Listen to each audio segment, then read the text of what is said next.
வெள்ளிக்கிழமை அன்னைக்கு மதியம் சாதனா அப்பாவுக்கு லஞ்சு செஞ்சு கொண்டு போய் கொடுத்துட்டு அப்படியே ஃப்ரெண்டு வீட்டுக்கு போயிட்டு கொஞ்சம் நேரம் இருந்துட்டு அங்கேயே கொஞ்சம் கீரை உடைச்சிட்டு வீட்டுக்கு வர வழியில் வந்து பார்த்திங்கன்னா 1-2 திங்ஸ்லாம் வாங்க வேண்டியது இருந்தது. பூவு, தேங்காய், வெங்காயம், மளிகை பொருட்கள் எல்லாம் வந்து சுற்றுற காலி ஆகிடுச்சு மாத கடைசி இல்லைங்களா.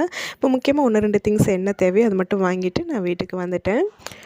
இட்லிக்கு ஊற வைக்கிறதுக்கு உளுந்து, காஞ்ச மிளகாய் வந்து சுத்தமாக காலி ஆகிடுச்சு. அதுக்கப்புறம் சர்க்கரை, பச்சை மிளகாய், இஞ்சி, லெமன் இதெல்லாம் வந்து வாங்கிட்டு வந்துட்டேன். வீட்டுக்கு வந்ததுமே ஃபஸ்ட்டு வந்து பார்த்திங்கன்னா இட்லிக்கு வந்து ஊற வச்சுட்டு அதுக்கப்புறமா வாங்கிட்டு வந்த திங்ஸ்லாம் வந்து எடுத்து வச்சிட்ருந்தேன்.